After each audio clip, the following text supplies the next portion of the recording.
ఒక దృశ్యాన్ని ఊహించుకోండి. ఒక భిక్షువు లేదా ఒక యోగి అనుకోండి. ఒక చిన్న ఆసనంపై ఒంటరిగా కూర్చుని ఉన్నారు. కళ్ళు మూసుకుని నిశ్శబ్దంగా, బయటి ప్రపంచంతో ఏ సంబంధం లేకుండా. సరే. సూటిగా చెప్పాలంటే పైటి చూడటానికి ఇది చాలా స్వార్థపూరితమైన చర్యలా కనిపిస్తుంది కదా. అవును, పైకి చూస్తే ఖచ్చితంగా అలాగే అనిపిస్తుంది. ఆయన బయటకు వెళ్లి రక్తదానం చెయ్యట్లేదు, వరద బాధితులకు సహాయం చెయ్యట్లేదు, సమాజసేవ ఏదీ చేయట్లేదు. ఏమీ చెయ్యట్లేదు. కేవలం తనకోసం, తన శాంతి కోసం కూర్చున్నారు. ఇది ఒక రకంగా పలాయనవాదంలా కూడా అనిపిస్తుంది. ఈరోజు మనం సరిగ్గా ఇదే అంశాన్ని కొంచెం లోతుగా పరిశీలించబోతున్నాం. ధ్యానమనేది నిజంగా ఒక స్వార్థపూరితమైన చర్య? ఆ, ఈ సాధారణ అభిప్రాయాన్ని పూర్తిగా సవాలు చేసే కొన్ని ఆసక్తికరమైన మూలాలను ఈరోజు మనం చూడబోతున్నాం. అంటే పైకి కనిపించేదానికి దాని వెనకున్న అసలు సత్యానికి మధ్య ఎంత తేడా ఉందో చూడబోతున్నామన్నమాట. కరెక్ట్. మన ఈరోజు చర్చ ముఖ్య ఉద్దేశ్యం ఒకటే. మనమొక చర్యను చూసి దాన్ని అంచనా వేసే ముందు ఆ చర్య వెనుక ఉన్న ఉద్దేశ్యం, దాని ప్రాముఖ్యతను అర్థం చేసుకోవడం. ఉద్దేశ్యం ఓకే. నిజమైన, నిస్వార్థమైన సేవ చెయ్యాలంటే అంతర్గత పరిశుభ్రత అనే పునాది ఎంత అవసరమో తెలుసుకోవడం. సరే, అయితే మొదలు పెడదాం. దీన్ని విడమరిచి చూద్దాం. మన దగ్గరున్న సమాచారం ప్రకారం కేవలం ఆ వ్యక్తి కూర్చున్న తీరును చూసి మనమొక నిర్ణయానికి రాకూడదు. అసలు వారు ఎందుకు అలా కూర్చున్నారు, వారి ప్రేరణ ఏంటి అని మనం ప్రశ్నించుకోవాలి. ఖచ్చితంగా. పైకి కనిపించే ఆ నిశ్చలత్వం వెనుక ఒక చురుకైన ప్రక్రియ జరుగుతూ ఉంటుంది. అంటే మన మూలాలు చెప్పేదేంటంటే, ఆ వ్యక్తి తన మనసులో పేరుకుపోయిన కోపం, పక్షపాతం, అసూయ ఇలాంటి చెత్తను శుభ్రం చేసే పనిలో ఉన్నారు. ఓ, ఒక క్లీనింగ్ ప్రాసెస్ లాగా. అవును. అత్యాశ, మానసిక ఒత్తిడి, ఇతరుల బాధను అర్థం చేసుకోలేని కఠినత్వం ఇలాంటి వాటిని వదిలించుకునే ప్రయత్నంలో ఉన్నారన్నమాట. ఆహా. ఇవే కదా మనలో సహజంగా ఉండే కరుణను బయటకు రాకుండా అడ్డుకునే గోడల్లాంటివి.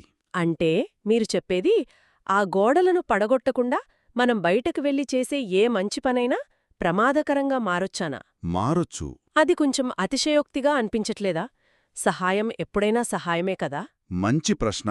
కాని మన దగ్గరున్న సమాచారం ప్రకారం ఆ గోడలను తొలగించనంతవరకు మనం చేసే మంచి పనులు కూడా, అంటే అవి మన అహంకారానికి పొడిగింపుగా ఉండే ప్రమాదముంది. అహంకారానికి పొడిగింపుగానా? అదెలా? అంటే నేను గొప్పవాడిని, నేను దానకర్ణుడిని అని మనకు మనం చెప్పుకోవడానికి చేసే పనులుగా మారొచ్చు. ఓ, ఓకే, అర్థమైంది. గుర్తింపు కోసం. అవును. అలాంటి సహాయం పైకి గొప్పగా కనిపించినా అది మన అహంకారాన్ని పెంచి మనల్నే పతనం చేయొచ్చు. ఇక్కడే ఇది నాకు చాలా ఆసక్తికరంగా అనిపిస్తోంది. సహాయం పేరుతో హాని చేయడమనేది చరిత్రలో ఎప్పుడినుంచో ఉన్నదే అని మన మూలం నొక్కి చెప్తోంది. నిజమే. అంటే మనలో గుర్తించని అత్యాశ, కోపం లేదా ఇతరుల నుంచి ప్రశంసలు పొందాలనే కోరిక, అంటే అహంకారం, వీటితో మనం సహాయం చేస్తే ఆ సహాయం మేలు చేయడానికి బదులుగా కీడు చేసే ప్రమాదముంది. దీని వివరించడానికి 2 చాలా శక్తివంతమైన చారిత్రక ఉదాహరణలు కూడా ఇచ్చారు. ఒకటి స్పానిష్ ఇన్క్విజిషన్. అవును. రెండవది సేలం మంత్రగత్తె విచారణలు. చరిత్ర పుస్తకాల్లో చూస్తే ఈ 2 సంఘటనలు ప్రజాప్రయోజనాల కోసం, సమాజ శ్రేయస్సు కోసం జరిగాయని ఉంటుంది. వాళ్లు కూడా తాము మంచి పనే చేస్తున్నామనే బలంగా నమ్మారు. అదే కదా ఆశ్చర్యం. నిజమే. కాని వాటి వెనుక ఎంతటి తీవ్రమైన క్రూరత్వం, అమానవీయత దాగి ఉన్నాయో మనకు తెలుసు. ఇక్కడ ఆసక్తికరమైన విషయమేంటంటే, ఆ పనులు చేసిన వాళ్లు తమను తాము చెడ్డవాళ్లుగా భావించలేదు. వాళ్లు తాము నీతిమంతులమని, దేవుడి సేవ చేస్తున్నామని అనుకున్నారు. అంటే వాళ్ల అహంకారం, మేమే సరైన వాళ్లం అనే అహం వాళ్ల కళ్లకు గంతలు కట్టింది. కరెక్ట్. తమ చర్యల వల్ల జరిగే వినాశనాన్ని వాళ్లు చూడలేకపోయారు. అంటే అదుపులేని అహంకారం ఎంత ప్రమాదకరమో ఈ ఉదాహరణలు చూపిస్తున్నాయి. ఖచ్చితంగా. అది అత్యంత పవిత్రమైన ఆశయాలను కూడా అత్యంత హానికరమైన పనులుగా మార్చేస్తుంది. అవును. అంటే ఒక పని బయటకు ఎలా కనిపిస్తోంది అనేదానికంటే ఆ పని వెనుకున్న మానసిక స్థితి, ఆ ప్రేరణ చాలా ముఖ్యం. ఉద్దేశం స్వచ్ఛంగా లేకపోతే ఫలితం వినాశనకరంగా ఉంటుంది. ఖచ్చితంగా. పైగా ఈ ఉదాహరణలు చాలా పెద్దవి, చారిత్రకమైనవి. కాని ఇదే సూత్రం మన రోజువారీ జీవితంలో కూడా వర్తిస్తుంది. ఓ, అలాగా. ఉదాహరణకి ఇప్పుడు ఒక ఆఫీస్లో మేనేజర్ తన టీం మెంబర్కు సహాయం చేస్తున్నానని చెప్పి ప్రతి చిన్న విషయంలోనూ జోక్యం చేసుకుంటూ ఉండొచ్చు. మైక్రో మేనేజ్మెంట్ లాగా. అదే, ఆ మేనేజర్ ఉద్దేశం ప్రాజెక్ట్ సక్సెస్ అవ్వాలి అనేదే కావచ్చు, కానీ దాని వెనుకున్న అసలు కారణం తన నియంత్రణ కోరిక, అంటే అహం. దానివల్ల ఆ టీం మెంబర్ ఆత్మవిశ్వాసం కోల్పోతాడు. చూసారా, ఇక్కడ సహాయం హానిగా మారింది. ఆ మేనేజర్ ఉదాహరణతో ఇది ఇంకా స్పష్టంగా అర్థమైంది. ఈ ఆలోచనను ఇంకా తేలికగా చెప్పడానికి మన మూలంలో ఒక అద్భుతమైన పోలిక ఉంది. ఆ సర్జన్ ఉదాహరణ కదా. అవును. ధ్యానం చేయడం అనేది ఒక సర్జన్ ఆపరేషన్కు ముందు తన చేతులను శుభ్రం చేసుకోవడం లాంటిది. అవును, ఆ సర్జన్ చేతులు కడుక్కోవడం అసలు ఆపరేషన్ కాదు, కానీ అది లేకపోతే అంతా నాశనమే. కరెక్ట్. రోగికి ఎలాంటి ఇన్ఫెక్షన్ సోకకుండా ఆపరేషన్ విజయవంతమవ్వడానికి అది అత్యంత అవసరమైన తప్పనిసరి దశ. ఆ దశను వదిలేసి నేరుగా ఆపరేషన్ చేస్తానంటే కుదరదు. అది రోగి ప్రాణాలకే ప్రమాదం. అంటే ధ్యానం అనేది ఆ మానసిక చేతులను శుభ్రం చేసుకోవడం లాంటిదనిమాట. మన మనస్సులో పేరుకుపోయిన కోపం, పక్షపాతం, ద్వేషం వంటి మానసిక క్రుములను శుభ్రపరిచే ప్రక్రియ. ఈ అంతర్గత శుద్ధి తర్వాతే మనం చేసే సేవ నిజంగా ప్రయోజనకరంగా, సురక్షితంగా ఉంటుంది. మనం మన సొంత క్రుములను ఇతరులకు అంటించకుండా ఉంటాం. అందుకే అనుభవజ్ఞులైన ధ్యానం చేసేవాళ్లు తరచుగా మానవతా సేవలో ఉంటారు, కాని వాళ్లు ప్రచారకులుగా ఉండరు అని మూలంలో ఉంది. కరెక్ట్. వాళ్ళు సేవను నిశ్శబ్దంగా చేస్తారు, ఎందుకంటే వాళ్లకు గుర్తింపు అవసరం లేదు. వాళ్ల చర్య కరుణ నుండి పుడుతుంది, అహంకారం నుండి కాదు. ఈ చర్చ అంతా వింటుంటే స్వార్థం, సేవ అనే పదాలకే కొత్త అర్థాలు వస్తున్నట్టున్నాయి. అవును, దృక్పథం మారుతుంది. సాధారణంగా మనమేమనుకుంటాం, ఒంటరిగా కూచుని తమ గురించి తాము ఆలోచించుకోవటం స్వార్థం. అవును, బయటికి వెళ్లి అందరికీ కనిపించేలా రక్తదానం చేయడం, అన్నదానం చేయడం, ఇవి సేవ. ఇది సాధారణ అభిప్రాయం. కాని ఈ కొత్త దృక్పథం ప్రకారం నిజమైన స్వార్థమంటే ఏంటో తెలుసా? ఏంటది? మన అహంకారాన్ని, మన కోపాన్ని ఏమాత్రం అదుపు చేసుకోకుండా వాటిని యథేచ్ఛగా మన మాటల ద్వారా, చేతల ద్వారా బయటికి వదిలేయడం. ఓ, మనలోని ఈ ప్రతికూలతలు ఇతరులను ఎలా ప్రభావితం చేస్తాయో కూడా పట్టించుకోకపోవడమే అసలైన స్వార్థం. నిజమే. ప్రపంచంలోని చాలా సమస్యలకు మూలకారణమిదే కదా. అదే. మరి అలాంటప్పుడు నిజమైన సేవ అంటే ఏమిటి?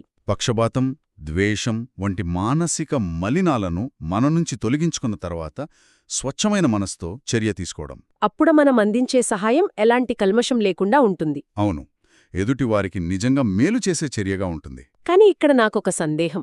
ఇది వినడానికి బాగానే ఉంది, కాని ఆచరణలో సాధ్యమేనా? ఒక ఇల్లు కాలిపోతుంటే ఒక్క నిమిషం ఆగు, నేను ధ్యానం చేసుకునొస్తా అనెవరైనా అంటారా? ఇది చాలా ముఖ్యమైన ప్రశ్న.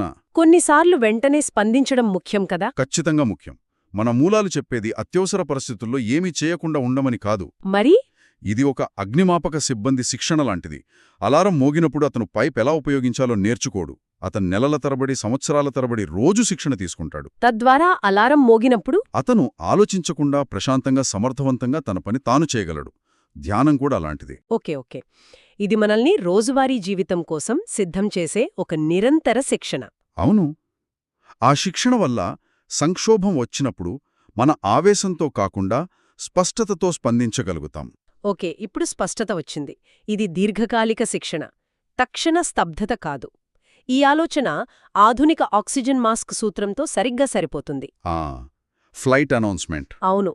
విమానంలో అత్యవసర పరిస్థితి వస్తే మొదట మన ఆక్సిజన్ మాస్కును మనం పెట్టుకుని ఆ తర్వాతే ఇతరులకు సహాయం చేయమని చెబుతారు. ఆ క్షణంలో అది స్వార్థంగా అనిపించినా అదే అత్యంత తెలివైన పరోపకార చర్య. కరెక్ట్. ఎందుకంటే మనం స్పృహలో ఉంటేనే కదా ఇతరులకు సహాయం చేయగలం. మనం స్పృహ కోల్పోతే మనమే ఒక సమస్యగా మారతాం. మన మూలంలోని చివరి వాక్యం కూడా ఇదే విషయాన్ని చాలా బలంగా చెబుతుంది. ఏంటది? మిమ్మల్ని మీరు స్వార్థం నుండి శుభ్రపరుచుకోవటం స్వార్థపూరిత చర్య కాదు. వావ్, చాలా శక్తివంతమైన వాక్యం కదా. అంటే ఒక వ్యక్తి అత్యాశ, ద్వేషం నుండి తనను తాను శుభ్రపరుచుకోవడం ద్వారా వారు తిరిగి సమాజంలోకి అడుగుపెట్టినప్పుడు వారు అందించే సేవ వారి అహంకారం యొక్క ప్రదర్శన కాకుండా స్వచ్ఛమైనదిగా, నిజమైనదిగా ఉంటుంది. అవును, దాని వాళ్ళు నిర్ధారించుకుంటారన్నమాట. అది అంతర్గత పరివర్తన నుండి వచ్చిన ఒక సహజమైన చర్య అవుతుంది. సరే, ఈరోజు చర్చను ముగిద్దాం. మనం ఒక చిన్న ఆసనంపై ఒంటరిగా కూర్చున్న భిక్షువు చిత్రంతో ప్రారంభించాము. హ్మ్. అది పైకి స్వార్థంగా కనిపించినా ఈ అంతర్గత పని, ఈ మానసిక శుద్ధి అనేది నిజమైన, నిస్వార్థమైన సేవకు ఒక తప్పనిసరి అయిన మొదటి మెట్టు అనే ఆలోచనతో ముగిస్తున్నాము. ఖచ్చితంగా.